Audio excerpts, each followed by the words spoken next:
At this year's WWDC, we were given a lot of information, but will the advent of the new vision for CarPlay in time turn out to be the biggest announcement yet?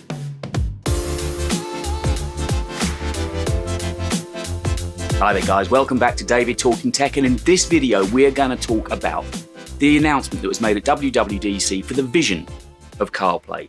CarPlay was first introduced to us with iOS 7 back in 2014, and basically what it did is let you use a number of the apps that were on your iPhone. The suitable apps could then be used through the head unit on your car. And since then, since 2014, pretty much it has remained unchanged. The amount of apps you can use really haven't grown much, but it's still been an integral part, certainly, of the car journey that I make every single day. As we neared the end of the introduction about what's coming in iOS 16 later this year, casually, ever so casually as you'd like, they dropped in about this amazing new facelift that's coming to CarPlay. Until now, CarPlay has been fairly one-dimensional. It's just appeared on one central screen. That is going to be a thing of the past.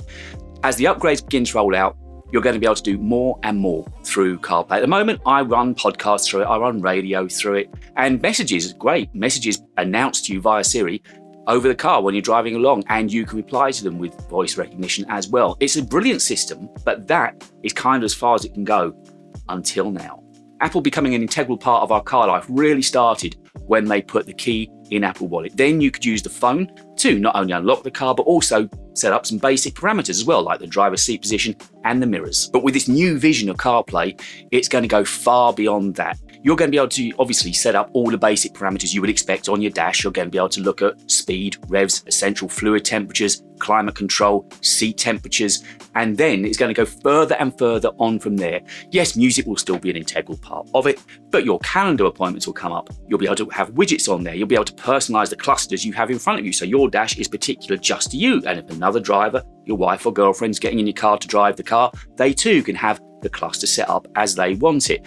And even smart home's been talked about, that you could be able to set the temperature for your home, if you can afford to heat your home at that point it is, you'll be able to set the temperature for your home on your commute home. Honestly, this is going to take integration into car life to a whole nother level, and that could just be the start. Maybe it's part of a much bigger story. At last week's announcement of CarPlay at WWDC, big players are already on board with this idea of CarPlay. Names like Jaguar, Land Rover, Mercedes-Benz, Audi and Porsche, but one of the big hitters not there was BMW. BMW are experiencing the same chip nightmares that Apple are experiencing, and at the moment are supplying cars telling customers they'll have to do an online update later of the firmware. This chip shortage is serious for everybody, but BMW at the moment haven't come on board with this idea of CarPlay. But I've got a feeling, as it's going to be such a long time in rolling out, more and more of the major players will want to be part of this new CarPlay vision. And there's a reason behind that. Look, car manufacturers are brilliant at what they do. Their research and development dollar goes into making the most desirable and the most efficient cars that they can make. But where they've always kind of lacked, and it was interesting, I wrote about this a few days ago and people were agreeing with me, where interiors have always lacked is on the dashboards. The rest of the interiors are great. The seat design, mirror placement, the tactile feel of the interiors, the materials they use, beautiful. But sometimes the clusters almost feel as if they were a second thought and being bodged together at the last minute. They're never the most native thing to a car's interior. Apple coming on board could, of course, change all that, because what are Apple good at? Tech. Since 2014 and the innovation of CarPlay became a reality, you've always needed an iPhone to drive the system, but that could be a change. It's going to be more like an operating system now, and the way I could see this working out is that Apple will charge out and license out, say to Jaguar Land Rover, the OS, the carOS, the CarPlay system. Then when we're in the dealerships and we're speccing up our cars, they will ask you, do you want to have CarPlay built in? And you will tick the box. We'll pay extra for that. Let's say an extra $1,000, £1,000. You'll pay extra to have CarPlay and the integral OS part of your car. And that, of course, is where the manufacturers are making back their licensing money from Apple. See what I mean? It's all part of a longer play. Apple wants to still get into the car business. What better way is there to become part of the car business than becoming involved in the car business? This could buy them critical time, maybe even as much as a decade, to get used to working nuts and bolts on a day-to-day basis with cars and car manufacturers. They'll see how it all works.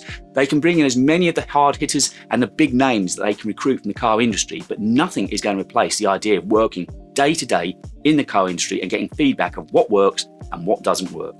It has been said that when Tim Cook retires, he wants Apple Car to be the thing we all remember his reign as CEO for.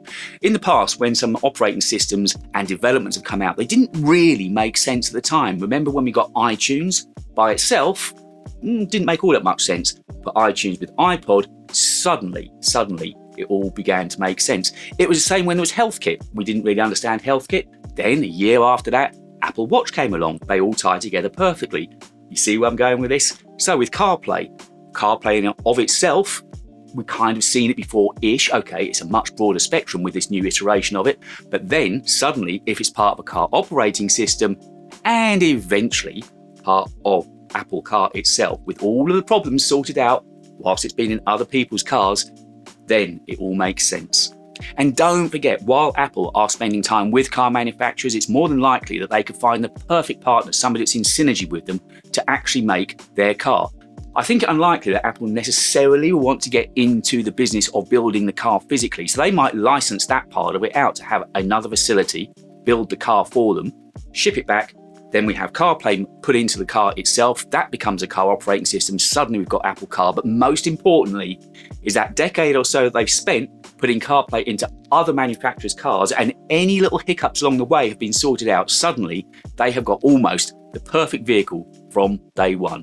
Suddenly CarPlay, and announcing it last week at WWDC, makes sense. I am ever so lucky. I've got CarPlay in my current car and I like it and I use it on every journey. But it seems a little antiquated. I have to plug the phone in with the dear old lightning cable. Now, I think some cars have got a Wi-Fi connection. As I say, I have to use a lightning cable, but it's about to move so fast. It is about to change almost in front of our eyes. This next decade could be a really exciting time for the integration of Apple as we understand it and their wonderful operating systems into our car. Has Apple's ecosystem just gone a whole nother level? Don't forget, all the time Apple are developing their car operating system, or CarPlay as we know it at the moment, in other manufacturers' cars, they're going to be sitting back, looking at the praise they're getting, saying, if you like this, you ain't seen nothing yet.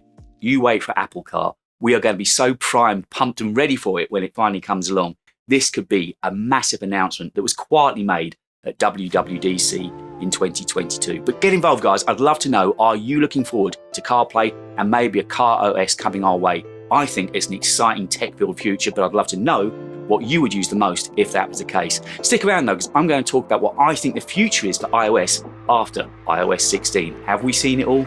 See you soon.